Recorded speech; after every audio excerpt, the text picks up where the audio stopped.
Awesome. Well, we'll still, I'm sure we'll still continue to get lots of more guys signing in here as we continue to move forward. But first things first, I want to welcome everybody here Tuesday evening to our Tuesday Night Talks. This is our second week of Tuesday Night Talks. I'm Matt Elkin. I'm here with Scott Martin.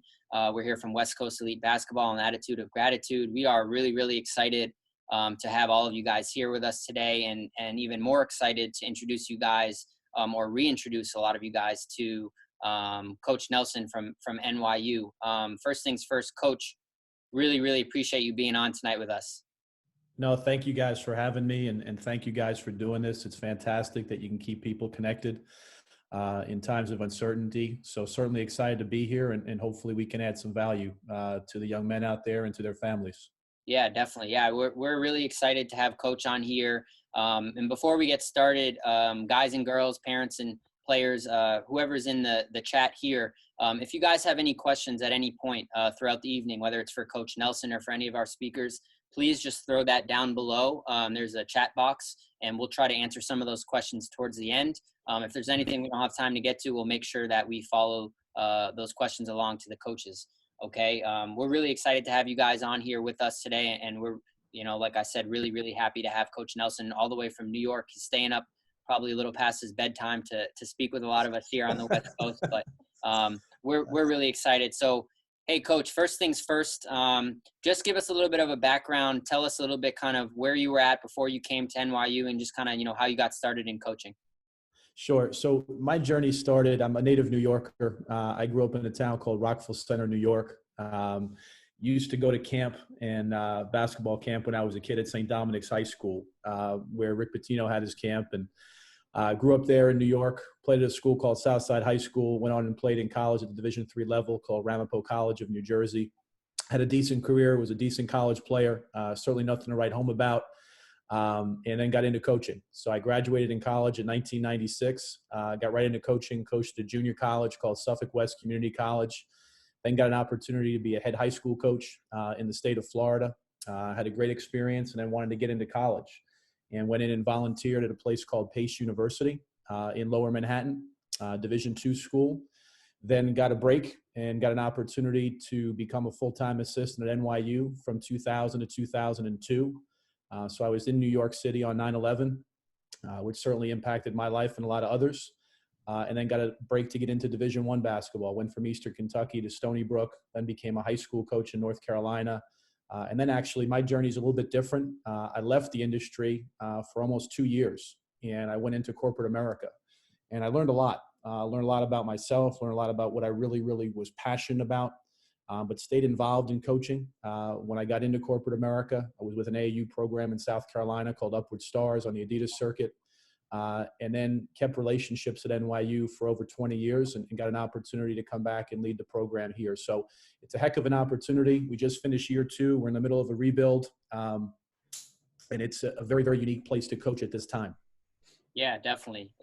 Tell us a little bit about, having been in the New York area for a while and just NYU as an institution. Tell us a little bit about what's so special about NYU and, why you guys have so many people applying to attend that university every single year. Well, you hit the nail on the head, Matt. So a couple things. Number one, we're the most applied to school in the country. We're the largest private research university. We've got 25,000 undergraduates in New York City. This year we had 86,000 applications with a median SAT of 1,500. So I think the number one reason for the attraction is obviously the location, the diversity. We're not an enclosed campus. New York City is our campus. We also have campuses in 25 countries, right? So it's really a global experience. It's really a global brand. On the academic side, our business school is top 5 in the world, but every academic program we have is off the charts, 290 majors. The athletic side, NYU, I don't even know if people know this on the call. It's certainly unique. We used to be Division I back in the 30s, the 40s, the 50s, 60s. Fun fact for you is that we have 4 alums who are in the Naismith Hall of Fame. Wow. So I don't know if a lot of people know that. Sat Sanders, Howard Kahn, Nate Holman, and Dolph Shays. So those 4 guys are in the Naismith Hall of Fame. We stayed Division I until 1971, then came back Division III in 1983. So from 1983 to current, we've been a Division III school. We compete in the UAA, which is arguably the best Division III league in the country. It's a mini Ivy League conference. We fly everywhere we play, which is very unique to this level. It's the best of everything. It's the best academics, it's the best athletics, and arguably the greatest city in the world. So it's a heck of a combination. Yeah, no question.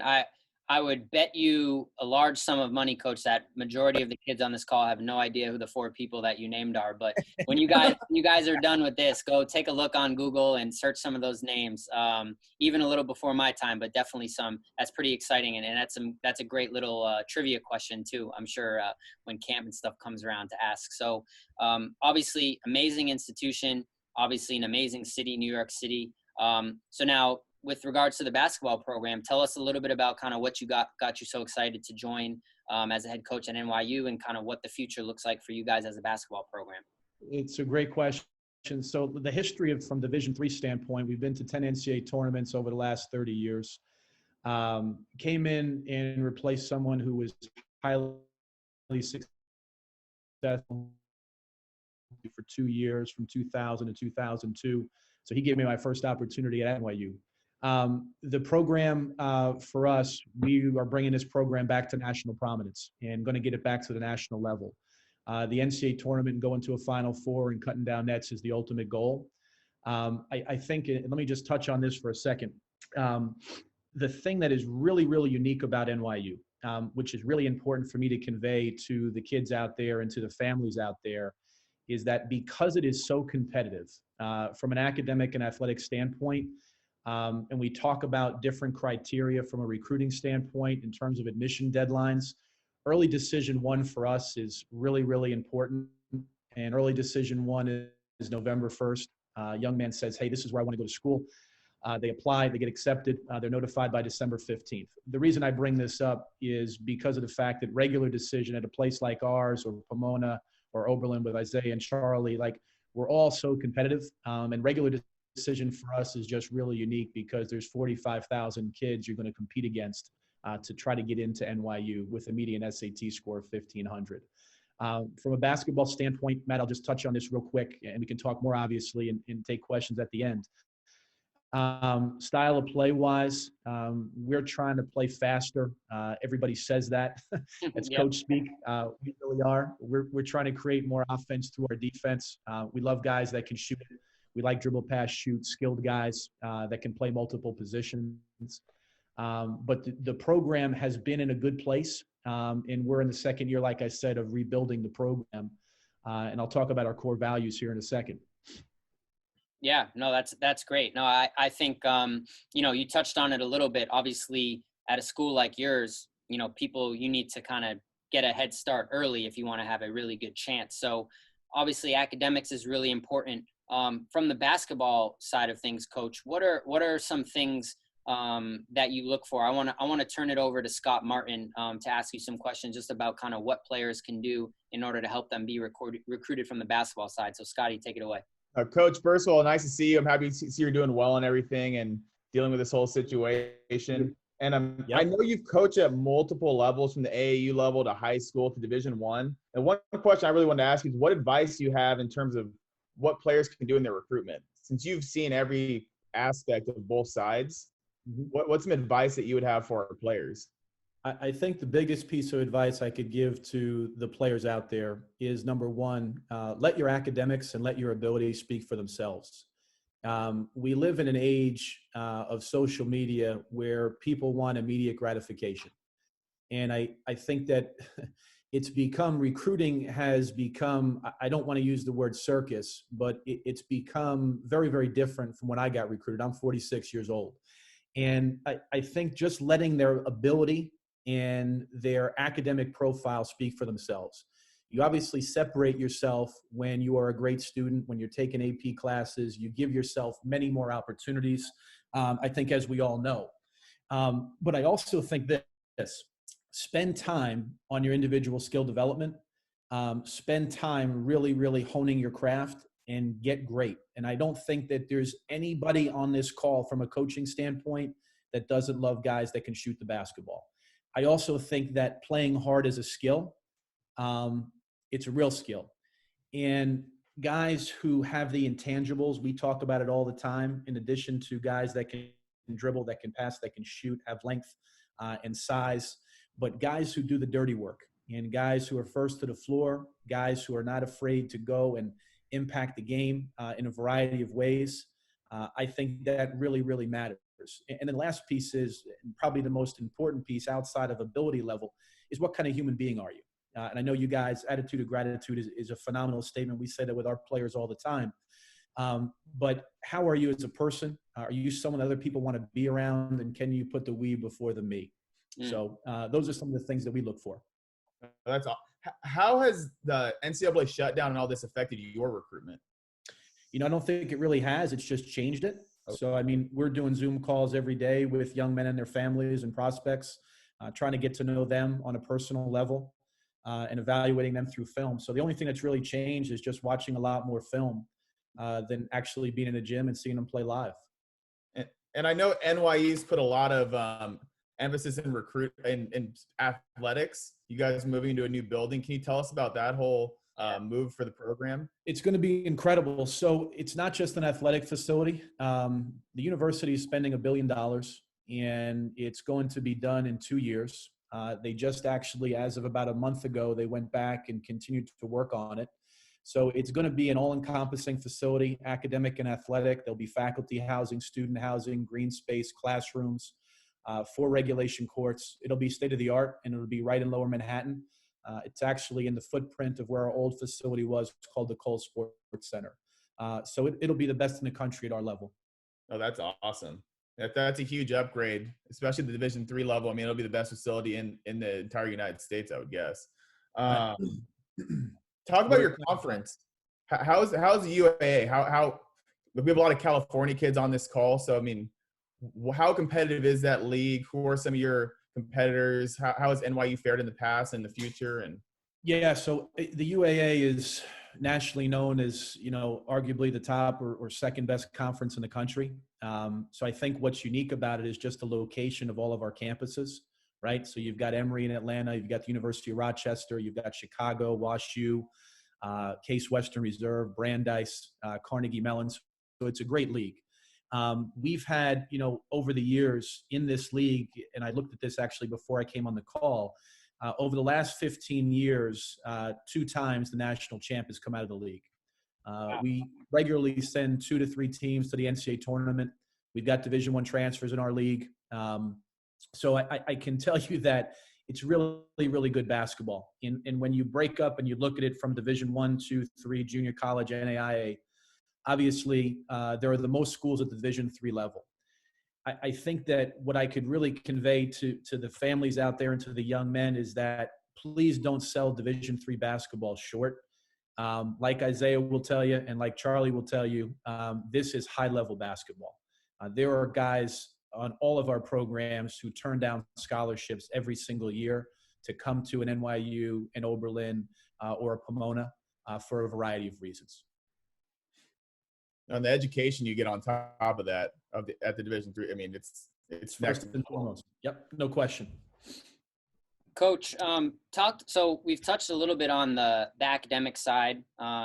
We've touched a little bit on the basketball side. Now let's just talk about, there's something else really unique about NYU that you touched on, which is New York City. The city is your campus. So, you know, I think a lot of kids are looking for a variety of different things as they're coming to their decisions, whether it's academics, basketball, you know, majors, whatever the case may be. Talk about how big of a selling point for you is the city of New York being your campus, and how do you use that to draw kids in? What sort of opportunities, you know, if a kid that does want to go to school in a big city like New York, you know, how does NYU help them kind of maximize that experience?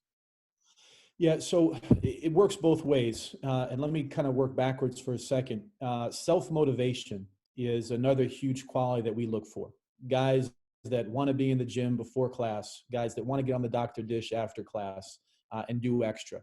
I think New York City is great. We've got incredible, obviously, internship opportunities in New York City, whether it's in finance, whether it's in sports management. Obviously, we've got the NBA office here, NHL, NBA. We have an unbelievable sports management program. We've got 6 of our current student athletes in that program. So with that being said, there's really nothing that a young man can't do in terms of an internship by going to school at NYU. I think the alumni network that we have is second to none. We have a center on campus called the Wasserman Center that specifically assists not just student athletes, but all students in internship possibilities. Internships are incredibly competitive at NYU. We try to get our guys out ahead of it and get, 6 to 9 months in advance of trying to get them something and working to help them. But New York City is truly, you're in the epicenter of the world. From our campus, you can be at Madison Square Garden in 12 minutes. You can be at Lincoln Center in 20. You can be at Yankee Stadium where we hold graduation in 35 minutes. So you've got everything at your fingertips. But I think what's also really important to emphasize is that you find out really quickly when you bring a young man on an official or unofficial visit, and then they actually come to NYU and they enroll and they deposit, how much they love basketball, because there are a lot of other things that can pull at their time. Oh, for sure. Yeah, no question. No, that's a good point. I mean, Ryan Silver always talks about the 40-year plan, right? So, trying what's going to happen after. Eventually, for all of us, the ball will stop bouncing. And it's clear to see, if you're interested in pretty much just about anything, there's opportunities in New York City for you to get involved. Or I'm sure that's internships or job experience or your alumni network. I mean, those are all things that I think are really important that kids should really start thinking about as they're starting to make those decisions. It's more than just, where can I go play basketball? It's, what opportunities, what doors are going to be opened for me beyond, basketball once that ball stops bouncing. So that's a great point. And hopefully I think the kids are taking note of that. Coach, have you guys gone test optional yet? Or what's the status for NYU on testing? Because I know that's been a big topic in the sports world. Yeah, we have not gone test optional, Scott. I think, this year, again, we set another record. Like I said, a couple minutes ago, we had 86,000 applications. So I don't know if we will go test optional. We're still waiting to hear. We have a weekly Zoom call with our AD and admin team. So right now we're not. Okay. Awesome. What were the average scores for last year? Like for admittance, what was the GPA and the SAT, ACT? Like how high was it? The median SAT, so amongst all three areas, right, or amongst all three deadlines, early decision, 1, 2, and regular decision was 1,500. Wow. You guys all hear that? Everybody hear that? 1,500. That's no joke. But let me just add on to that, because this is really important for the guys on the call and the families on the call to hear. So when you apply to NYU, we have 11 different colleges at the university, and you apply to one, and then you have an option as a backup choice. So, the sports management program is not, the median SAT in that program is not 1,500. Our college in arts and sciences and Stern are our two most popular and most difficult majors. But there are other programs that you could potentially get into NYU and not have a 1,500. So, but again, it's highly, highly competitive. Yeah, no question. Anything else except for your scores? Do they look, recommendations, anything special in the application process that are important? Nothing different other than, application, obviously, scores. Essay is probably the biggest. People, who read these essays, and our admission staff, they really want to know why someone wants NYU, not why they want to be in New York City. And there's certainly a big difference there, right? So the essay is probably the most important piece in the NYU application. Got it. So Coach, one of the questions that I saw in the chat box that a student asked is, obviously with so many people applying to NYU every year, especially players that want to play for you and for your program, what can somebody do to kind of get in touch with you? Is it filling out a questionnaire? Is it sending an email? Especially now that we can't be out in the gym and, you can't see a guy go up for a dunk or make a steal and hustle play and say, I like that kid. What can kids do to get in touch with you? What can they do to express their interest? And what can they do to kind of self-promote themselves or self-recruit themselves to come play for you at NYU? Sure. So a couple of things. Number one, the recruit questionnaire that we have on our website, someone is certainly welcome to fill that out. We are really, really cognizant of trying to recruit Ivy level, Patriot level guys. Guys that kind of slip through the cracks and may not be able to play at Cornell or Dartmouth or Brown or wherever, or Lafayette or Penn. So those are the guys that we really try to target. But to answer your question, I think a well-written email, a highlight film, but really a full game film is really, really important. And then if it comes from someone that myself or our staff has a personal relationship with and we know in doing this for a long period of time, that certainly helps. Obviously, coming from your guys' organization, you guys have done a heck of a job and certainly something that we're going to take very, very seriously. And I know there's a huge draw to the East Coast from the West Coast. We get a lot of inquiries from the West Coast. But I think just a well-written email and being very specific with what you're looking for academically, and then, not trying to do too much. Yeah, I think sometimes guys can do too much and send 10 emails and have 5 people call, and sometimes that gets a little bit overwhelming at times. So I think just trying to let your academic and your athletic profile speak for itself.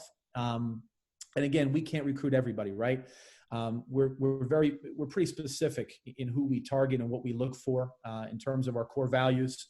But I hope that gives you some clarity in what we actually, how we like to receive information. Yeah, for sure.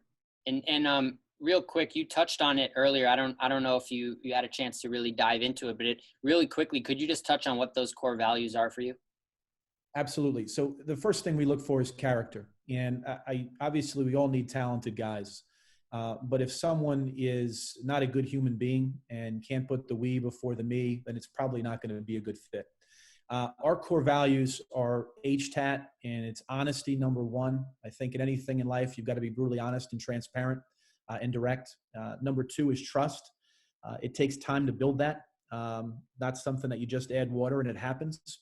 Number 3 is accountability. And then number 4 is toughness, both physical and mental toughness. So we call that HTAT. It's, stuff that we talk about with our players and in the program and the culture that we're building. Awesome. I love that. Those are some great pillars to lean up against. And like you said, all those areas, I think it expands just beyond the basketball court. Obviously, we're all coaches, players. We love basketball, but these are things that you're looking for in young men and adults to help them navigate this process. And I think that's really extremely important. So, Scotty, any last questions for Coach? Yeah, when it comes to accountability in the classroom, how does the academics and athletics pair together? So I know NYU is obviously a prestigious institution, high-level academics. How does the basketball program support the academic portion? Scott, it's a really good question. I think first off, let me kind of talk about some accolades. So probably much like Isaiah and Charlie, we've been, gotten some accolades for the academic performance of our team through the NABC, the Team Excellence Award, Academic Excellence Award. I think it's a balancing act, and I think it comes down to time management. NYU's demanding. And I think what's also unique about our situation right now, Scott, is that we practice in 2 different facilities. Every day right now for the next, at least this season and next season as well, we have guys get on a subway to go to our facility in Brooklyn to practice. As soon as practice is over, jumping in the shower, getting back to Manhattan for a 4:30 class. So time management, number 1. I don't think you come to an NYU or get admitted to an NYU if obviously you're not a great student. But we're going to ask a lot of our student athletes in terms of their time. One thing that's very different, having coached at other levels, is that in Division III, you only get 19 weeks. So in terms of trying to maximize our time, and I say this to our players every day, like the biggest enemy we're fighting is time, because we've only got 19 weeks. So, that's it's a delicate balance. But I think the young men who are incredibly self-motivated and have proven that they could handle the rigors of NYU usually do pretty darn well. Oh, that's awesome. How early do you look at kids? So juniors, rising seniors, sophomores, how early does the recruiting process start for you at NYU? So we're looking at 2021s now. We just finished 2020. We had a transfer. So we have 9 guys right now who are committed to us, who have deposited. This is the largest class. This is our second full recruiting class. So for 2021, it'll be a much smaller class. We're looking to target probably no more than 4 in that class. But to answer your question, we start looking at, juniors right after our season ends. So March and April, we start evaluating juniors in high school at that time. Okay, awesome. Cool. All right. Well, Hey, we're going to start wrapping things up here in a minute here with Coach Nelson. But just as a reminder, guys that are in here, we actually, Coach, I'm getting some text messages too. We got a lot of kids that are kind of in like the waiting room hoping to get in. So this is great. We're going to make sure that all of the questions that you guys are asking, if we didn't have a chance to get to them, we'll make sure that we pass along to Coach Nelson. And if you guys haven't had a chance yet to look in the chat box, there's also Coach's email in there. So if you guys have any follow-up questions, you want to shoot him an email, that would be awesome. Before we wrap up here, Coach, we always try to end on a little bit of a lighter note. So just going to ask you a quick question and give me your best answer. Don't think about it too much. So obviously we've been watching The Last Dance. A lot of people have been tuning in for the documentary special on the Bulls. So off of that Bulls team, who is your favorite player and why? Off of the Bulls team, who's my favorite player and why? Well, I'm going to tell you something you might be surprised at. Horace Grant, just because of all the dirty work that he did. And I don't think he was appreciated as much. I think he was appreciated by his teammates. I'm not sure sometimes he was appreciated by the media and fans as much as maybe he deserved to be. But I'm a huge MJ fan. But Horace Grant, I think, was the unsung hero. Okay. And you're a huge MJ fan. So who's the GOAT? MJ, LeBron, Kobe, who do you got? Best of all time? I got MJ, best of all time. I think we'll see where LeBron finishes up. But right now, for me, it's MJ. Awesome. All right. And last question. Obviously, we're all in the quarantine now. We're hoping that we can get out here soon enough. But when things open up, whenever that time comes, what is the first thing that you are doing when quarantine is over, Coach? What's the first thing you got going on? I'm taking my wife to our favorite restaurant in New York City and going to have a bottle of wine. There we go. Okay. Perfect. What are we ordering for dinner, Coach? What's on the menu? I'm probably doing, well, it's one of two things. We may go with a little linguine with clam sauce. Okay. Or we might go with some steak. So one of two. All right, perfect. Well, I know where you're gonna take me next time I'm in New York City. So I'll Let's do it, Matt. We'll see you in August. Perfect. Sounds good. Well, Coach, thanks again for being on tonight. I thought this was awesome. I know it's late for you on the East Coast, and I know things have been really challenging, especially in the kind of tri-state area. But I hope that you're staying safe. I really hope that everybody kind of in your immediate circle and your extended circle is doing well and able to kind of maintain as best as we can during these times. You've been awesome to us in terms of working our camps and events. So, we're excited once that time comes to get you back out here. 100%. I really appreciate it. I look forward to it. Matt, can I just throw one more thing out there? Of course, please. Really, really helpful for the kids on the call. You guys, when you get a chance, the young men on the call and their families, it's pretty ironic that I'm having this conversation tonight. So today, after 56 years, and you guys hopefully know the name, Tom Katsiaficas. Yep. So Tom actually got his last report today, and Tom is going to shut it down with HSBI report. So for the guys on the call, I would encourage you to Google Tom Katsiaficas, and you will read and learn an incredible amount about an incredible person. Yeah, no question. He is, one of the few guys that still sends out hard copy scouting reports in a digital age. Everybody's doing stuff on their computer, and he's still typing stuff out and sending it in the mail. It's amazing. And yeah, he's a legend. I know about him from growing up on the East Coast. Some of these kids may not, but so there you go. You guys have it. Coach Nelson, you have two assignments. One, research Tom Katsiaficas, and two, learn about those 4 basketball Hall of Famers that came from NYU. And if you don't know, ask your parents, watch some. I don't know if they have video. You guys got to learn. You guys got to get familiar. Thanks, guys. I appreciate the time. Thanks for having me on. Thank you, Coach. Appreciate you. Stay safe. Stay safe.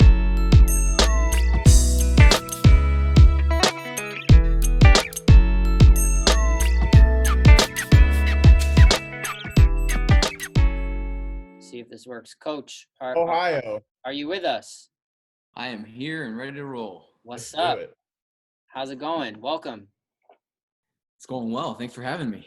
Of course. We're really excited to have you here, Coach. First things first, just give us a little bit of background. Tell us a little bit about kind of where you've been, where you grew up, where you played, and kind of what led you to Oberlin. Yeah, well, I promise this will be probably my longest answer because it's I think it has a lot to do with who I am as a coach, my background. I grew up in Honolulu, Hawaii. family of coaches. My uncle was like state coach of the year in 3 different sports. My dad was a coach. He was actually going to be on the Washington Generals. And for all the youngsters out there, that was the team that had to go and lose to the Harlem Globetrotters every night and city to city. So he turned that down because I was on the way. So I feel like I'm trying to do the family proud by still being in basketball. My parents split. I moved to Southern California for high school. Was the starting point guard on the top freshman team at Mater Dei, which I thought was a big deal till I realized that 5 or 6 guys had already been pulled up. Figured that was not the long-term answer. Actually, in that freshman class, there were 9 of us that ended up playing Division I basketball, just in the class. So needless to say, I moved on to Villa Park, which was my local high school. We had our first winning season in 20 years, my junior year, and then my senior year, we lost in the CIF finals. So it was a fun career. Went on to play at Yale University out in New Haven, Connecticut. I tell people that they admit about 10% of the student body, so all the geniuses have to get used to dealing with regular people like me. So that was my role. I played it well. Had a fun career, a lot of ups and downs, injury plagued, but came in as a starter and I left as a starter. So all in all, it was a fun experience. Moved on to Ohio University. I was a graduate assistant at Ohio University. Went back to Yale as an assistant. It was weird coaching my old teammates. Kind of soured to coaching for a little bit, and I was also tired of being broke. I was working 2 part-time jobs just to make ends meet. So I moved back out to Irvine. I was a financial analyst for Wet Seal, women's clothing chain. Realized that was a mistake. Went back into coaching, moved back to Ohio. I was at John Carroll, which is on the east side of Cleveland, for a year. Then I had an opportunity to be an assistant coach at Oberlin College. The head coach at the time had been the head coach at Brown when I was playing at Yale. So we obviously kind of knew each other through competition. Got it. Mutual friend hooked us up. I worked for him for 2 seasons. He moved on. I did an interim year. Supposed to be kind of a stop and get myself back to Division I and, figure it out eventually. And now 16 years later, I'm still at Oberlin and absolutely loving it. Yeah, it's amazing. No, you've done an incredible job. You've certainly done an incredible job recruiting kids, especially from the West Coast. So tell us a little bit about what is it about Oberlin, whether it's the school, the academics, the basketball program. Give us a little bit of an insight. Why are so many kids get really excited about attending Oberlin, especially from the West Coast?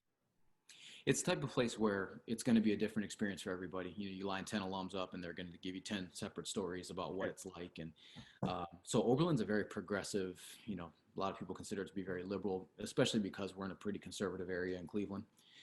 Excuse me.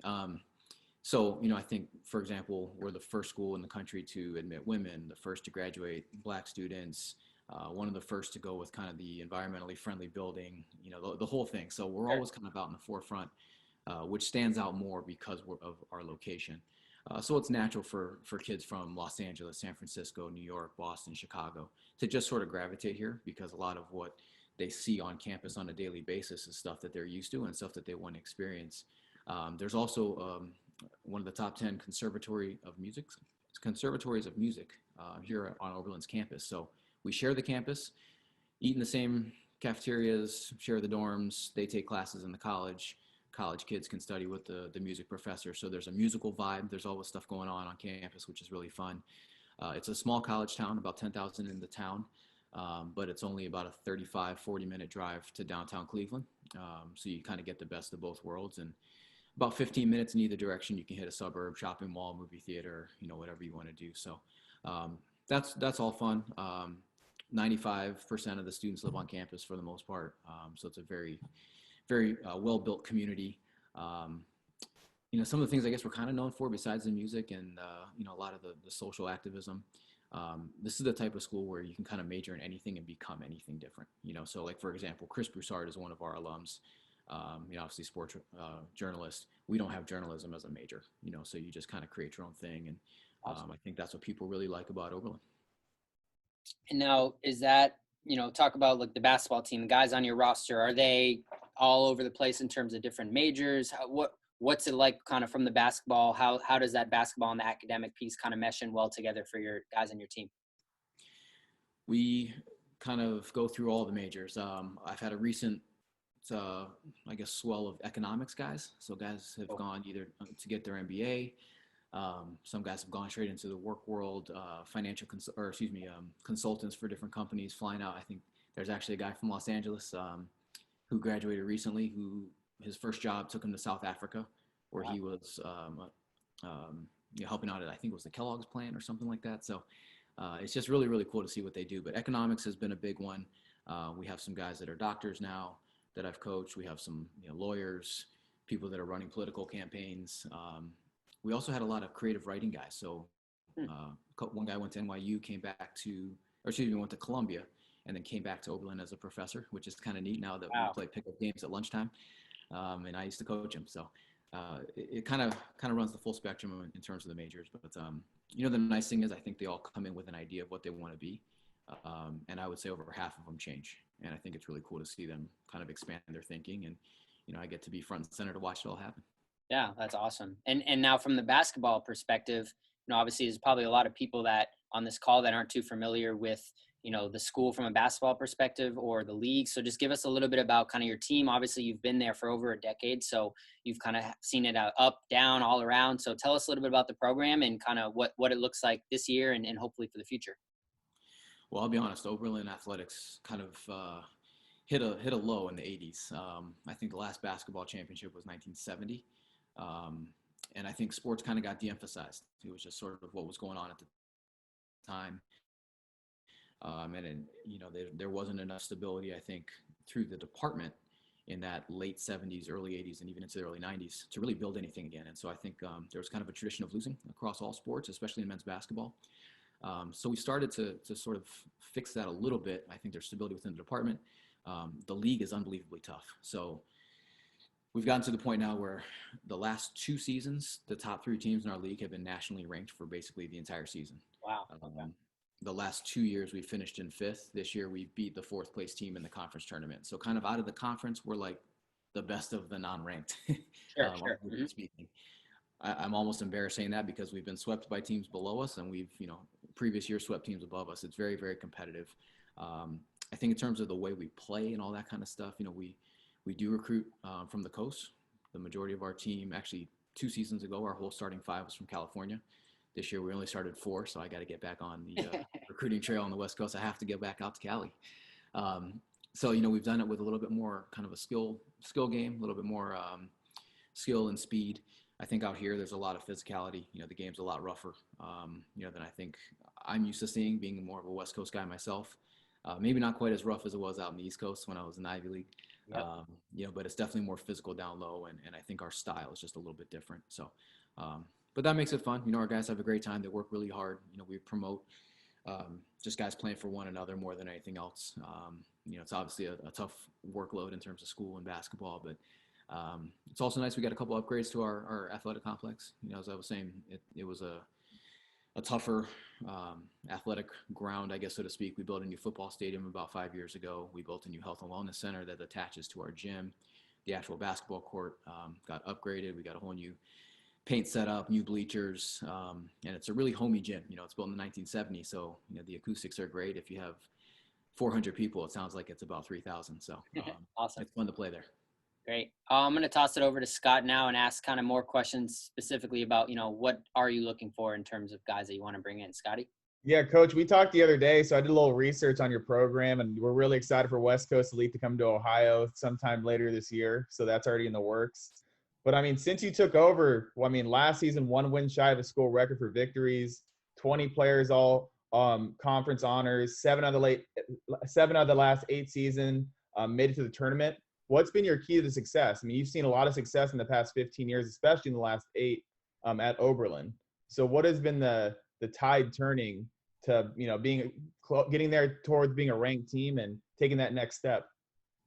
I'd love to tell you that I had it all planned out, but I think a lot of that has to do with luck. I think sometimes you have to follow your gut. I think sometimes, listen to a lot of these questions, and I've been on a lot of these Zoom calls lately. And, when you try to quantify things, a lot of times you just kind of outthink yourself. I like to go out and I like to watch kids that I would want to play with when I was a player, guys that I look like, I look at and say, hey, I want to coach that guy.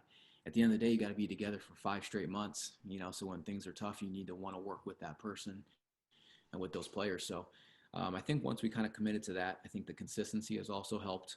I've made a lot of mistakes. It's almost a good thing that we were so bad at the beginning because I was able to make a lot of mistakes in terms of how to deal with people. And I had a great class that just graduated. It's really cool when you see a class maximize everything it had. And I think we're there. I think they took us to a level where, to be fair, we probably even outgrew them because of how good they were. So that's been fun. In terms of kind of how we've gotten a little bit better, I also feel like, I've got a great staff. I'm going to shout out. I don't know if he said he was going to try to get on here, but I know it's packed. My former assistant, who's the head coach at Lewis and Clark, Tim McCrory, he did a great job helping me out. Shout out Tim, good friend of ours. We love Tim. Does a great job. Absolutely, everybody does. So, I think working with him and having a consistent staff for 7 years, I think we sort of figured out what we believed in and what was important to us, and we just kind of stuck to our guns. Academically, what does it take to get into Oberlin? What are the qualifications for a student athlete for you that you could look at? I want to say that the average is, and I'm sure that part of the question will be the test optional thing. We are going test optional because of everything that's going on. I think the average ACT was about a 32. The average SAT was about a 1360, 1370.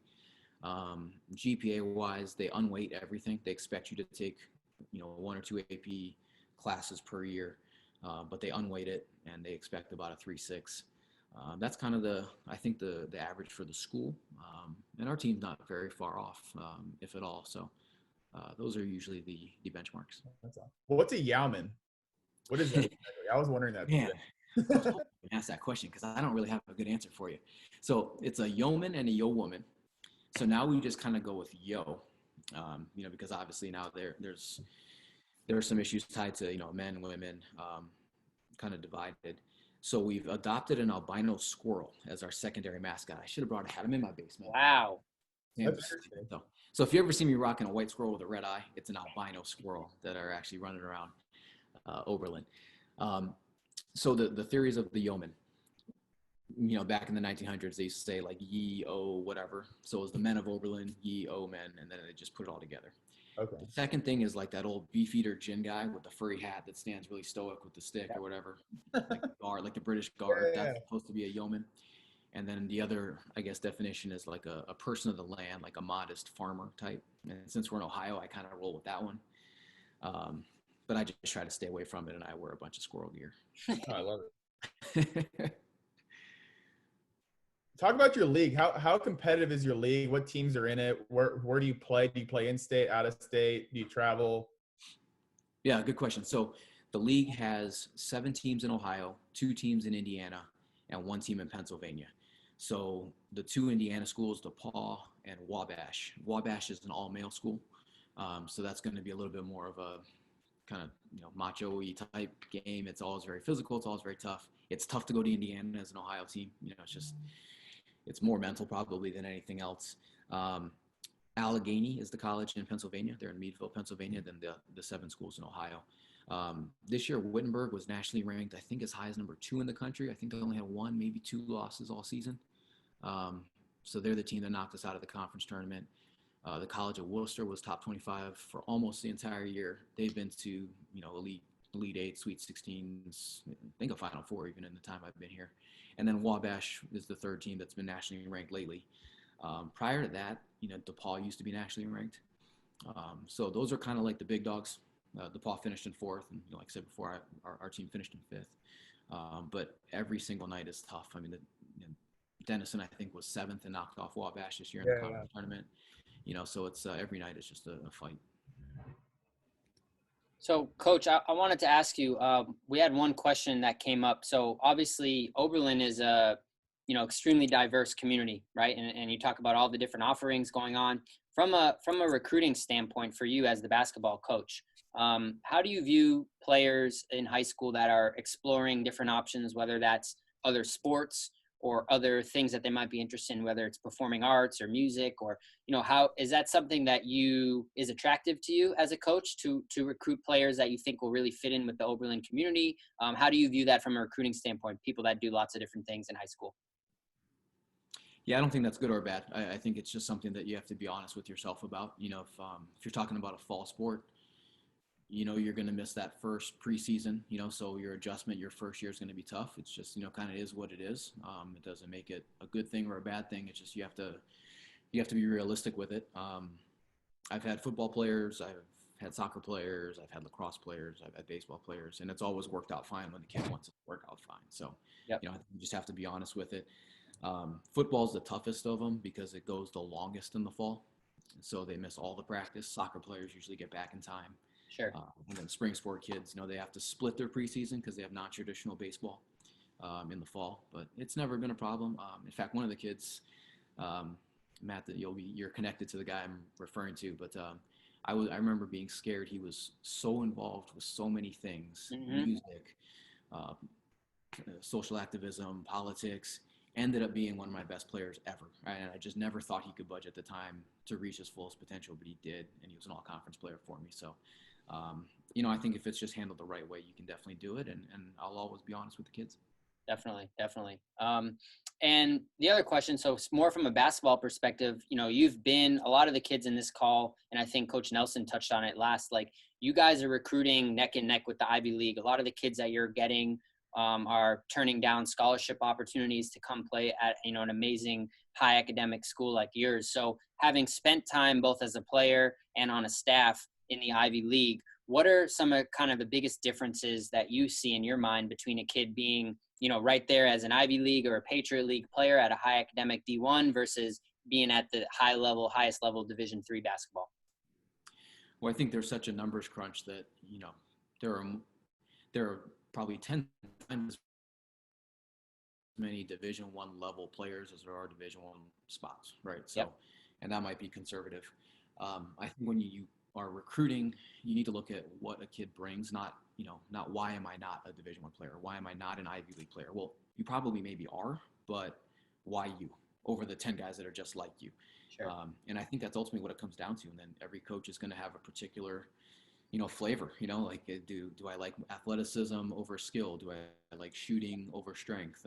You know, and then at that point it's sort of which coach are you playing in front of at that time? So, you know, I don't think there's a huge gap, especially in guards, you know, because it's so hard to tell them because guards develop so differently over the course of time. Big guys, it's a little bit easier to tell, you know, what's the ceiling? How fast can they run up and down the floor? How high can they jump? How strong can they be initially? And then obviously, you know, most bigger guys get the skill stuff later when they mature into their bodies. So I think it's a little bit different by position, but, you know, I would always tell people not to think that because you aren't getting Division I interest that you aren't actually a Division I player. You just have to be comfortable with being a really good Division III player, and let people talk about how you should have been Division I. And sometimes that legend is bigger than actually, you know, being an okay Division I player. Trust me, I know that. Yep. Very average.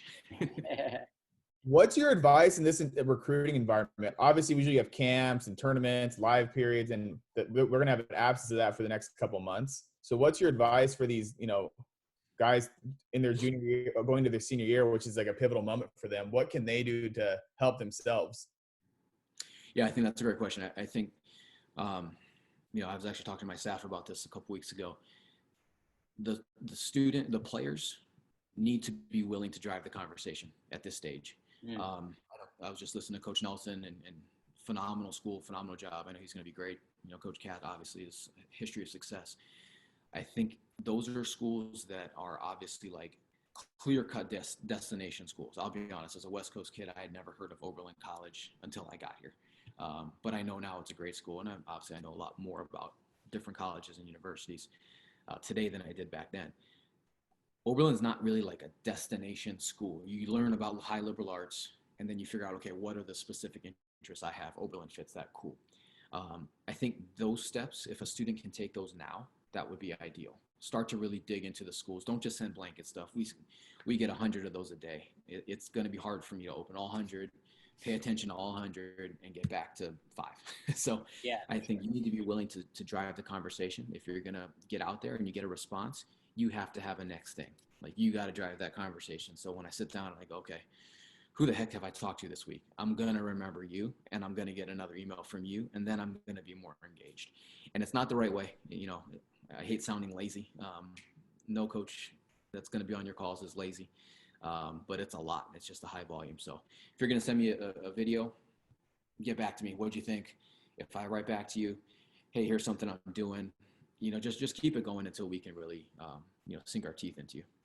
How much do you utilize like recruiting services like NCSA and AAU programs? Like, how does that stuff all come into the fold for your program and your recruiting? When there's a live period or when, I can get out there and see players, I like to get to know people through those avenues.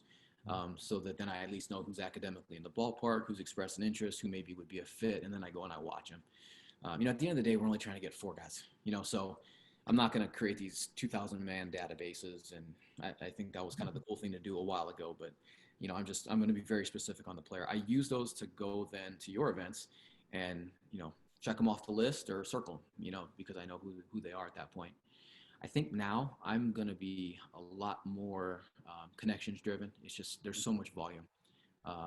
So and this goes back to my last point. If you're going to send something to me, have your high school coach follow up, have your AAU coach follow up, have somebody just keep yourself in the front of my mind. And that's for any school that you're interested in. That's awesome. What can a kid do? You mentioned you're going to an event, you're going to circle a kid's name or you're going to cross him off. What is one thing that a kid will do that will make him have a big circle on there? Or what's one thing that is going to make you cross his name off 50 times until you can no longer see the piece of paper? It kind of comes down to your gut. Like I said before, if I'm playing, I want to play with you. I need to be fun to play with. I think the perfect situation, and I use this example, my guys roll their eyes as soon as I start talking about it. If the shot comes to me and I came off a screen and I shot it, even mid-shot, it's at the point now where, as soon as he catch it, he fires it. He's already saying, good pass. You don't even know if the ball went in yet, and then if it goes in, he points at the guy who set the screen. Like, that's the guy I want to be. Even if you miss the shot, hey, good luck. I'll hit the next one. Good screen, whatever. There's got to be energy there. There's got to be some positivity. And, it's hard because you go through this whole process and it's what's the best school for me? What's the best coach for me? Who has my major? It's all me. Then you get here and, guys like me are going team. If you don't have a positive and kind of uplifting attitude about it, it's going to be a struggle. And that's really the hardest adjustment. What about crossing a guy off? Just bad body language. It's just frustrating. You're playing basketball, you're 17 years old, got no responsibilities yet, or very few. Enjoy it. Like, it's fun. So I don't like seeing guys be negative. I also understand that they've probably played 130 games up to that point and it's like mid-July. So I try to be lenient. But I don't want to see anyone blaming people, pointing fingers, showing up a teammate, showing up an official. I mean, those guys are making $15 a game, sweating all day long. So it's tough to see that. And then I also just in the conversation piece, let's just have conversation. Don't give me cliches. If I call you or email you, I don't want to hear back from somebody else or, have to wait 5 or 6 days. And, I'm not that important. I understand that. But if we're important to you, that's a good way to reflect it. Sure. Last question, Coach. This is curious, and this is kind of close to my heart. I grew up in Boston, and now I'm living in Los Angeles. And obviously, you went from Hawaii to Connecticut, and now you're in the Midwest. So, I found a lot of value in living and working in different parts of the country. I think a lot of players on this call have an interest, obviously, in either leaving the East Coast to go West or vice versa. So, what is the benefit that you see for a young person taking that opportunity to get out of their comfort zone and explore a different part of the country at whatever stage in their life it is? Obviously, you've been through that. So what do you think is one of the biggest benefits and draws for that? Yeah, that's a great question. So I think the nice thing is just that, you kind of have to fend for yourself. I mean, the first time you ever, something as simple as doing your own laundry, first time you get sick and no one's there to like tuck you in, I think those are some of the things you have to go through, in order to really grow up and kind of see what you're made of. So I think that's a huge piece of it. I also think that as you cross different cultural lines, that's really where the education comes in. My freshman year, I lived with 5 other guys in our suite, they called them. Northern California, Philly, New York City, Atlanta, and Louisville, Kentucky. You throw all of us into a room. I couldn't tell you a thing about any of the classes I took my freshman year. But I remember hearing about the Kentucky Derby. I remember hearing about the Symphony Orchestra in Atlanta. There's so much that you learn just by being around different people, that I think, all of us that have gone through college and, have found professions that we like, the memories you have very rare, unless you're a doctor or a lawyer or something. Most of the memories you have about learning don't have anything to do with the academics. Definitely. Yeah, no, I think I would encourage everybody on this call to really explore different parts of the country, different schools, because I found it extremely valuable for me. I know Coach can vouch for that as well, just like he touched on. Real quick, before we finish up here, just wanted to remind everybody, if you guys have any questions, further questions that we didn't get a chance to address, we put Coach's email below in the chat box, so you guys can feel free to reach out to him. And so we really appreciate you being on here. We've all been watching The Last Dance. I know you've been kind of tuning in, checking in. We asked Coach Nelson, I got to ask you the same question. Who's your favorite guy off that Bulls squad? So loaded answer. If you look at the 6 championships, they always had positions and they filled them with like anybody, right? There was John Paxson, B.J. Armstrong, yep. Steve Kerr, all the same guy. I liked the centers because I like stretch big guys that can shoot, and they had like the Luke Longleys, the Bill Winningtons, even Bill Cartwright could shoot it for the early 90s. So I kind of like that position, and if I had to pick one of them, it would be Luke Longley. Maybe it was the accent, I don't know. I just thought it was cool to see the centers get out of the post so Jordan and Pippen could occupy it, and I thought that was a really cool thing back in those days. Awesome. And having been in different parts of the country, you're in a part of the country, unfortunately, right now that professional sports are not at their apex. So who's your squad? Who do you watch? NBA, NFL, MLB, NA? Who's your team, or who's your ride or die? I'm still a Cavs guy. It's been okay. The better part of 17 years that I've lived in Northeast Ohio. So I was with them, when we were terrible, still rocking the baby blues to the LeBron years, and then the burning the LeBron jersey. And then back again. So I'm still a Cavs guy. I grew up a Bay Area guy, yep. which is terrible now because obviously living in Cleveland, I can't like the Warriors.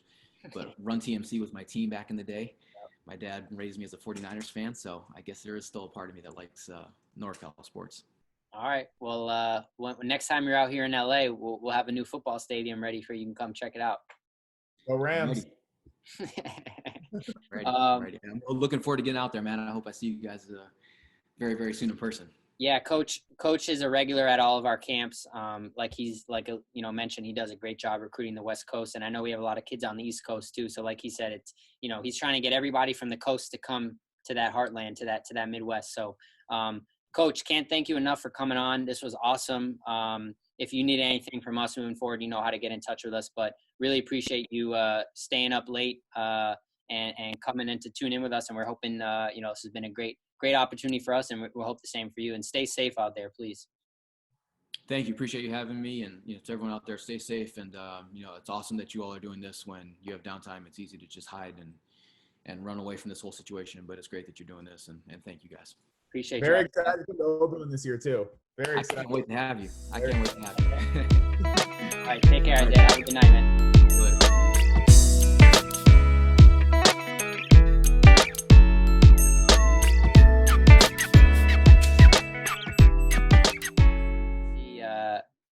Oh, we got it.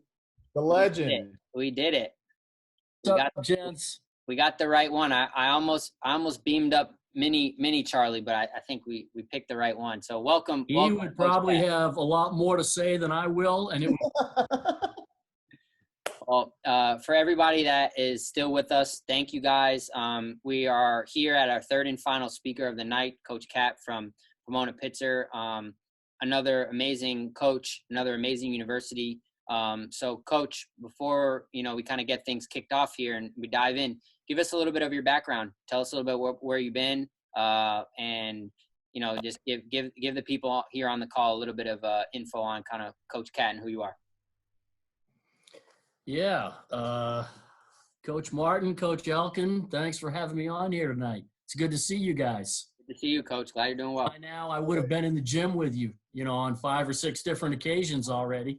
So this is a little bit different vibe, having to do it via Zoom, but welcome to 2020, right? Yep, exactly. So, I am a Northeasterner. I'm a maniac, and I don't mean I'm crazy. I mean, I call people who are from Maine. Well, I am crazy, but I'm a maniac. I grew up on the coast of Maine, beautiful little town. Absolutely loved it there. Had a great high school experience. Went to college at Tufts University in Boston, Coach Elkin's stomping grounds. Great experience there. A Division III school, very much like the one I'm working at now in terms of its culture and student athletes and the academic basketball balance and all those sorts of things. And as I was nearing graduation, had to start thinking about what are you going to do, right, after you get out of college. And, I really wanted badly to get into coaching, and I wanted to get into coaching at the college level. But it's, as everyone knows, that's very competitive. I was not having a lot of luck finding anything. I was back in Ellsworth, Maine that summer, and I bumped into my old high school coach. And we got talking. I told him I was interested in getting into coaching. And he said, Katz, I know this guy out in California who's looking for an assistant coach. Let's give him a call. So we called out here, and it was at Pomona College. I work at Pomona-Pitzer now. It was at Pomona College. And a couple phone calls later, I got hired as an assistant coach here. Knew nothing about the guy I was coming to work for. No one knew anything about the guy I was coming to work for at that point in time. But I was very fortunate. The guy I came to work for, his name was Greg Popovich, and he was the head coach here at Pomona-Pitzer at the time. So anyway, my first experience was assistant coach here with him. Can't say how lucky I was to get my first job. Now, at the time, he wasn't the Greg Popovich he is today, but he still knew as much about basketball and people and running a program as he does today. So while he wasn't known, he still knew what he was doing. So I feel so fortunate that the mentors I had as I got started in the coaching career, the first 3 years I worked for Coach Pop here. Then I went down to the University of San Diego and worked for Coach Egan, who was the head coach at USD. And he had been at the Air Force Academy. Then he went to the University of San Diego. And another guy that was just a basketball genius. He left San Diego to become an assistant with the Spurs. Then he was with the Golden State Warriors. Then he was with the Cavs when LeBron was there. And again, just between those two guys, having those mentors early in my career, I just feel very blessed that they helped push me on the right path, and I was able to just be a sponge around those guys. Another mentor of mine who I worked with here at Pomona-Pitzer, Lee Wimberly, who was the head coach at Swarthmore for quite some time, another guy that really, they were just great guys for me to be around. People often say you are who you hang with, right? And so I was very lucky to hang with such quality people early on. So anyway, here for 3 years, went down to USD as an assistant for a year. Coach Pop left and has done pretty well for himself since he left this place. And I got hired back here as head coach upon his departure, and have been here for quite some time. That's amazing. I can only imagine. I remember I was at the Final Four when Coach Pop spoke, and he took off his button down and he had a Pomona-Pitzer shirt underneath. I'll never forget that. That was amazing. But incredible people that you've worked with, obviously, and you've been now. Is this you're going to be entering your 34th year at Pomona-Pitzer? Yeah, it's 30 plus, so that sounds about right. Yeah, that's amazing. Unbelievable. And you've had a ton of success. So amazing that they've kept me here that long and haven't kicked my butt out of here. Well, it's funny that you mentioned that, Coach, because obviously in our current climate with young people, we're moving high schools, we're moving colleges, AAU programs all the time. So tell us a little bit, what is it about your school that has wanted to make you stick around there for 30 plus years? Tell us a little bit about your school and what you love so much about it. Yeah. We have a unique environment here in that, people hear Pomona-Pitzer basketball, and you would automatically think that's just one college. But we actually have 5 colleges here that are completely independent of one another, completely separate of one another, different campuses, different dorms, different presidents, different deans. two of those 5 schools, one is Pomona College, one of the others is Pitzer College, and Pomona and Pitzer combined together for all athletics. Got it. And then the other 3 schools combined together for a separate athletic program. So some of our guys go to Pomona College, some go to Pitzer College, but the NCAA knows us as just one athletic entity, Pomona-Pitzer. And then the other 3 schools that make up the 5 colleges have a separate athletic program. Their gym is about 300 yards down the street, so it's a terrific rivalry when we play them because it's for the bragging rights around town. But getting back to your question about what has made me so happy here for so long, it's really the student athletes that are here. You know, it's a very, like your first 2 coaches talked about how competitive their schools are admissions wise, similar here. But for a student to achieve through their life to be a candidate to be accepted here, they bring tremendous qualities to the table. They're motivated, they're high achievers, they're overachievers, they respect themselves, they respect their environment around them, they're lifelong learners, they aspire to do exciting things with their lives. If those things weren't true, they wouldn't be in position to be accepted here. So again, I feel so lucky in so many ways. You know, you take a group of student athletes with those qualities, put them down in the gym, and I get to go down there and coach that group. Get out of here. Come on, right? I mean, it's special. It's special. I'm very lucky. And I really have a great appreciation for student athletes that have come through here over the years, all that they've given to the program, and they're just so fun to work with. Yeah, and obviously it's an amazing school, or amazing 2 schools combining to put together this program, and you've had a lot of success, you know, just looking back, you know, over your career, you know, from the stretch from 1994 to 2000, I think you guys won 6 out of the 7 titles in that time frame. So we've been asking everybody about the Bulls, but you guys are the real dynasty back in the 90s, and you guys are handling business. So, you know, and unfortunately, because of, you know, what's been going on in our country with the pandemic, you know, the season got cut, unfortunately, a little bit short for you guys this year. But, you know, talk about kind of just what the program has done in recent years, and kind of, you know, what are some things that you kind of really value with your basketball program currently? Yeah. Yeah, we're coming off back-to-back conference championships. We've had 2 very strong years. A couple years ago, we lost in the second round of the NCAA tournament. This year, we again got the automatic bid from our conference.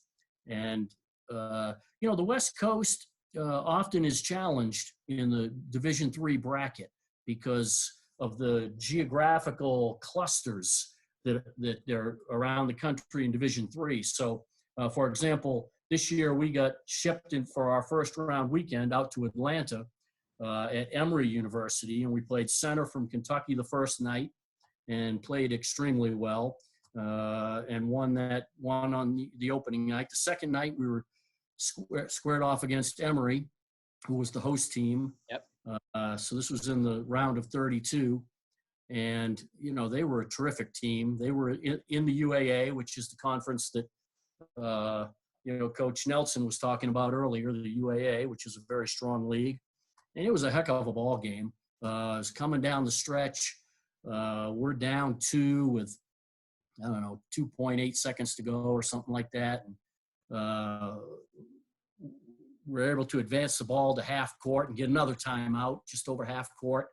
And then we ran some play we'd been working on a few times in practice, and got a Jack Boyle, one of our seniors, who's the son of Tad Boyle, the coach at the University of Colorado.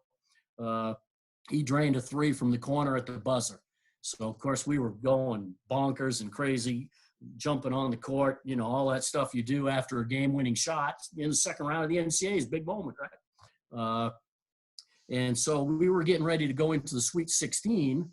We were on the plane, backing away from the terminal at Ontario Airport. We're about 100 yards out on the terminal, and everybody's phone starts pinging. and everybody sees that the NCAA tournament has been canceled at all levels. So there's the flight attendant standing right there beside me going through this is how you put your mask on, and this is how you the seat belts and all that stuff. And I said, ma'am, excuse me, we are flying to a game that has just been canceled. Is there any way you can take us back to the terminal and let us off? Mm. I'll run up to the cabin and see. So she goes running off. I said to myself, there is no way they're going to turn this plane around and take us back to the terminal, right? She comes back about 45 seconds later, says, Coach, we're going to take you back to the terminal and let you off. So, wonderful that they did that, but still there were a ton of emotions we were going through at that point. You're heading to a Sweet 16 game in Chicago. The season, they pulled the plug on the season. Thank goodness we didn't have to fly to another city knowing we weren't even going to have a ball game. That would have just rubbed salt in the wound. But it was a hard next couple days, kind of just because at the time, see, now we all know why they had to do what they did, right? It's obvious. Of course, they had to pull the plug on all that stuff. But when it happened, there were some real confusing emotions of anger, disappointment, frustration, all sorts of things guys were going through. And at the same time, campuses were making their students go home. So it was very tough 3, 4, 5 days right there while we kind of sorted through all that stuff. I don't remember what you asked me or how I got talking about this, but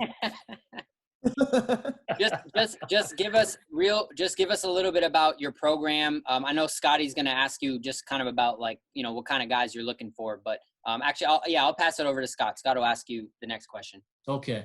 Yeah, I remember you asked me about our last couple seasons. That's why I got talking about all that stuff. Coach, we talked a while back. What is the difference academically between Pomona and Pitzer? It's something I didn't understand until this year. But when it comes to student athletes, what's the big difference between the two schools?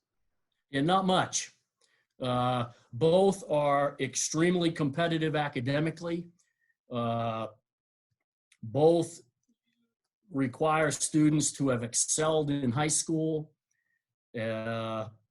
Pomona, if you pick up any admissions guides that rank colleges nationally, you're going to see Pomona in the very top group compared with the Harvard, Yale, Stanfords, the most elite schools in the world. And in that second group, right on its heels, you're going to see Pitzer. So if you're looking at just the numbers, there might be a slight difference in the number profile, but it's negligible. For both schools, you need to be a top flight student. Both coaches earlier talked about the scores and all that stuff, and that's really important. But I think to add on to what they said, I think one of the just as important factors is that students are taking a competitive curriculum at their high school. If you're getting a 4.0, but you're not challenging yourself with the AP courses and the honors courses, Pomona-Pitzer will not be the school for you. The admissions folks would rather see a 3.8 with the APs and the honors and the challenging course curriculum than a 4.0 without those classes. So in addition to, I always hate when people just say you got to have this score and this GPA, because at least schools like ours look at much more like that. There are a bunch of students who apply who have those scores. So then it goes deeper than that. What's your curriculum? The essays, again, are important. Why do you want to be here? They're looking for people who this is a fit. They want people who want to be here for the right reasons. Again, I don't even remember what you asked me, but that's mine. Does admissions look at the type of high school? So, Harvard Westlake versus a high-end public school or a school in LAUSD, does that make a difference at all? Well, they only expect you to do what you can do. So they know what schools offer for a curriculum, and they don't expect you to take something you can't take at your school. So whatever your school offers, they expect you to challenge yourself in that environment, at that place. And if you're doing that, then they don't hold it against you. Oh, that's fair. So they appreciate the fact that they want a very diverse group of students here where everybody learns from everybody else, like you've talked about already on the conversations tonight. So they want, people from public schools, private schools, prep schools, international, rural, city, all of the above. So no, they don't hold it against you or give you credit for the school that you might be at. It's all put into context. It's all holistic. What about decision deadlines? Do you have early decision 1, 2, regular decision, early breeds, any of that stuff? Yeah, all of the above. We have early decision 1, which at Pomona is October 15th, Pitzer's November 1. We have early decision 2, which is late December. We have regular decision, which is January 1. All of the above. All the above. And I've known Coach Katz since I started doing this, so I did my research. Like, who's this guy who's been walking around the gyms with me for the past 10 years? So 26 winning seasons, 14 SCIAC championships. What's been your key to long-term success? I mean, your career at Pomona-Pitzer has been phenomenal. What's been the constant? Well, I think it goes back to what I said earlier in our conversation. We've just been fortunate to attract some really special student athletes. I've been very fortunate to have a run of assistant coaches who were very smart and had great work ethic and understood the colleges that we're at and helped attract the type of student athletes here that you need to attract to be successful. I think, again, the mentors I had early on, the organizational process of running a program and sustaining a program, I think, helped push me on the right track. But it's really, I don't want to understate how important coaching is, but, the players really are very important in the whole, in winning and losing.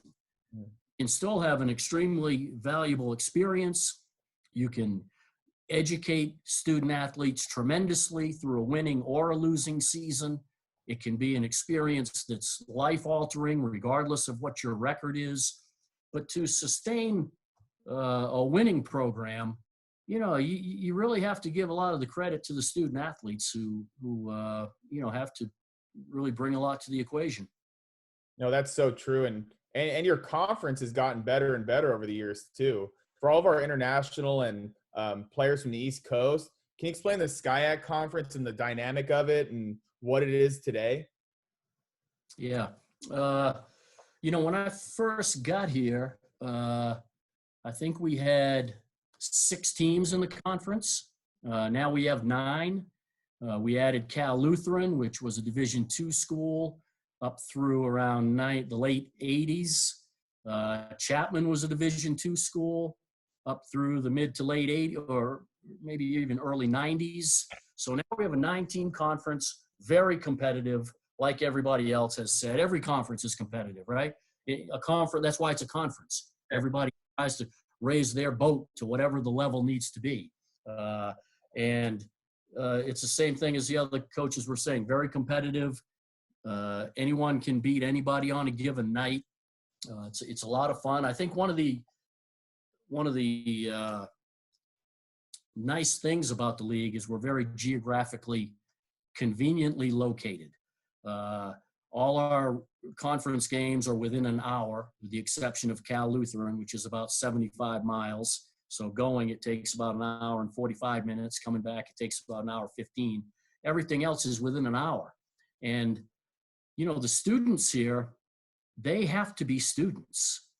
And I think they really appreciate the fact that when we leave for a ball game at 5:30, we're home at 10 o'clock. And when I played at Tufts University in Boston, we often had 2, 3, 4-hour bus drives going up to Hamilton or going up to Bowdoin or going out to Williamstown or wherever the heck we were going. And we were getting home at 2 in the morning. And the econ prof that's giving you a test at 9 a.m. doesn't care that you got home at 2 in the morning. Yep. You still got to take that exam. So I think often our guys, I'm not sure they appreciate it, but we're so fortunate that our geographical convenience in our conference is the way it is. Yeah, no, that's really true. Go ahead, Matt. Coach, we heard Coach Cavaco mention, going to an event and circling guys or crossing guys off his list. And obviously, you've been at a ton of our events, and I'm sure I've seen you on the East Coast at events and all over the country. So for you personally, what are some things that stand out for you besides maybe just dribble, pass, shoot that a kid can do on the offensive end or the defensive end that's going to make you circle his name or, want to go and talk to him? Or maybe what are some things that you see in a kid and you say, that's not the type of kid that I think I'd want to bring in for my program to have success. Yeah. Yeah. Clearly the guy has to have enough basketball ability to be able to play and contribute at this level. But as you say, beyond that, I think today's game, versatility is really becoming an important factor. 1,000 years ago, you used to have a 1-man, a 2-man, a 3-man, a 4-man, and a 5-man. And the 2-man was a shooter, and the 3-man was a small forward, and then you had a power forward. And you had, positions are out the window now. People are looking to get the 5 best basketball players they can, and obviously some diversity in size and strength and all those things can make you a better team. But I think versatility has become at a higher premium than maybe it used to be 5, 10, 15, 20 years ago. The 3-point line, which came into college basketball around 1988 or 89. Shooting, I think, has become a higher premium than maybe it was, a long time ago. But beyond the basketball component, what really gets me excited when I'm out watching guys, there's 2 things. One is their competitiveness, their competitive spirit, and the other is their instinctiveness. Some guys kind of get the game. It comes easy to them. Yep. Some other guys, it doesn't come as easy to. And so those 2 things, by the time a guy comes here to me as an 18-year-old or 17-year-old or 19-year-old, he's either competitive or not. I'm not going to change that at that age, at that point in his life. I mean, I might, light a fire under his butt and get him excited for about 90 seconds, but then that's going to wear off. Yep. So, that's kind of one of our non-negotiables is we are going to compete. Going back to your question about why do I think we've been able to enjoy a reasonably good run of success, we find competitive guys. And that's very, very important. And also instinctiveness, that's something I'm not going to teach a guy when he gets here either. He's going to come here with a decent understanding of the game or he's not. And I don't even think you can teach anybody that. I think some guys are born with it and it's sort of in their DNA. And the more they play, it sort of expresses itself and shows itself. But the more guys you get who have a decent feel for the game, man, the coach's job becomes easier. Yeah, definitely. Worry about nearly as many things as you have to when guys don't really get it. And not everybody has to get it. I shouldn't use the guy's name, but I'm going to use it anyway. I had a guy here named Jeremiah Martin. He was our 2nd all-time leading scorer in school history prior to this year when we had a kid who became 1st, so now Jeremiah's 3rd. That guy, I'm not sure he understood how to play, but he could stick the ball in the bucket, okay? So not everybody has to understand how to play. But the more guys you have who do get it, if you got a bunch of guys who get it and a bunch of guys who are willing to compete, you got a chance. Because we'll work on – why do you practice every day? We'll work on passing angles, spacing, cutting, setting screens, using screens, blocking up. We'll work on all that stuff. We'll get better at it. But if you're not competing at the foundation of everything else you do, that other stuff is house of cards. Well, don't worry, Coach. I don't think Jeremiah's tuned in, so I don't think that man could score baskets. He couldn't see a teammate if you hit him in the forehead, but he could score baskets. Oh, I love it. And so the competitiveness, and the flip side of that, you said what will cause you to shy away from a kid if he's lazy. Yep. If he's not competing at both ends of the floor, he'll probably be a good player for somebody, but it won't be here.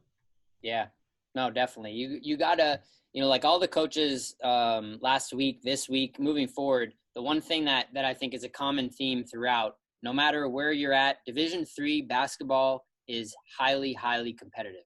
And all of these coaches have alluded to it. You got guys that are turning down scholarship offers to attend some of the best schools, universities in the entire world. So you got to be able to compete, like you said. You got to be able to do more than just, be able to dunk it or be able to shoot a three. You got to have that intangible, and you can't teach that. So no, that's really, really important. I wanted to just remind everybody, if you guys have any further questions, we're running out. We got about 5 minutes left, but if you guys have any other questions for Coach here, please throw them in the chat box below. Also, his email is there as well, and I really encourage you guys to reach out to him also as well on either social media platforms. But one question, Coach, that came through, and I think this would be really kind of interesting. I don't really think there's anybody else we could have on this Tuesday Night Talk that would be able to speak to this, but you alluded to, getting to have that experience to work with Coach Popovich, which we all know, one of the greatest of all time. So give us one thing, that he kind of instilled in you, or a quote or something that's stuck with you over these years that you've been coaching that, that you think is great to pass on to kind of this next generation of guys. Yeah. His organizational skills are off the chart. The other thing people don't realize is how smart, intelligent, well-read he is. I mean, he is a ridiculously intelligent human being, in addition to being a good basketball coach.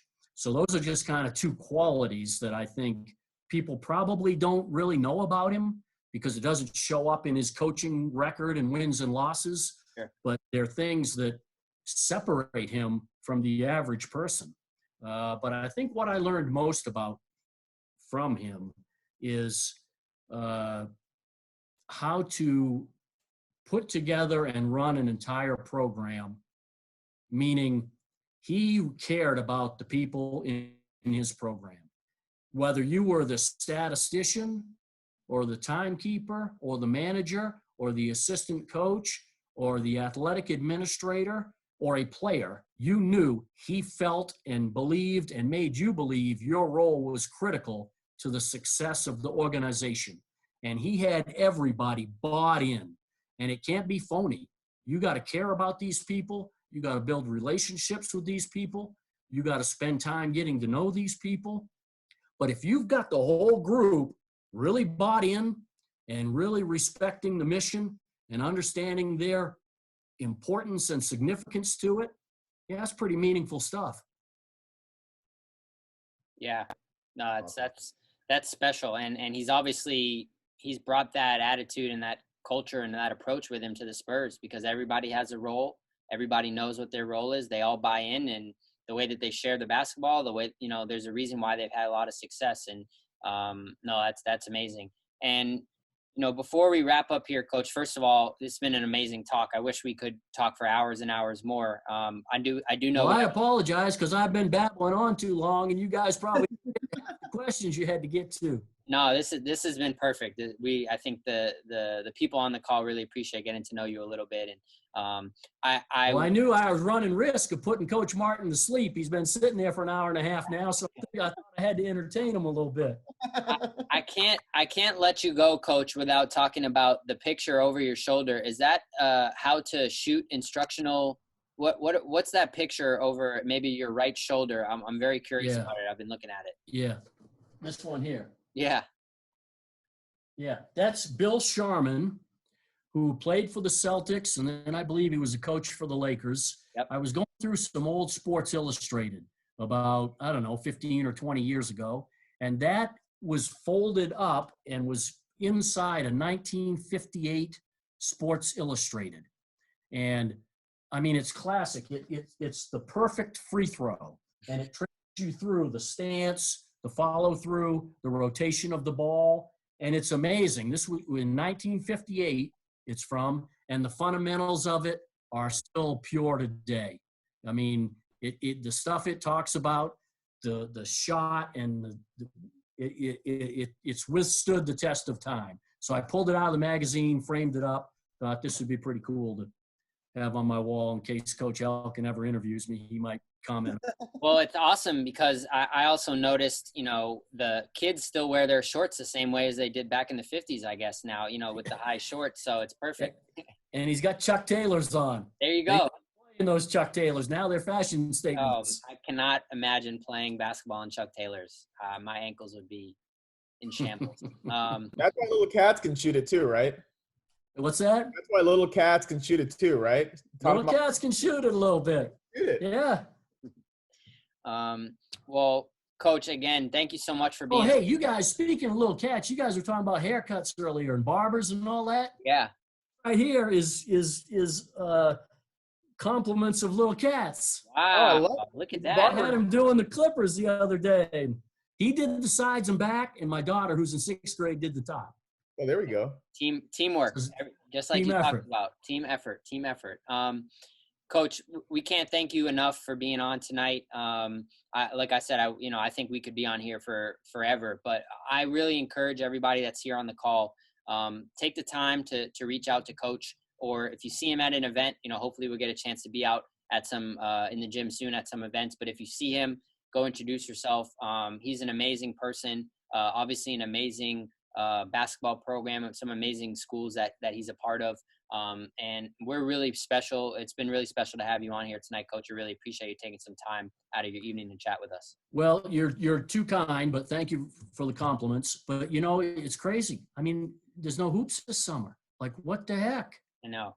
Yeah. I mean, this is bizarre. Usually we'd all be out watching guys now, and like the other coaches said, players should reach out to guys, send us an email, send us a little video. You get inundated with it, but that's the only thing they can do. Luckily we have, lists from previous summers that we're referencing, but, you go out in the summer and you often, you're searching for guys. Just crazy summer, crazy times. Everybody's got to stay safe and hang in there and just know that things are going to get better. We just got to ride it out. Yeah, definitely. Yeah. And we hope you're staying safe, Coach, you and your family. I know it's been really tough not being able to be in the gym. We're all feeling it, but our health and safety is priority right now. So I hope you're staying safe. We look forward to having you back in the gym very soon and getting to see you, and can't thank you enough for being on with us tonight. Well, I really appreciate it, guys. Love seeing you guys out there. Give my best to Coach Simon and Coach Silver. And I was going to say give him a big hug for me, but see how times have changed. You can't just give him a thumbs up for me. We do that. All right, guys. Take care, Coach. Have a good night. Thanks a bunch.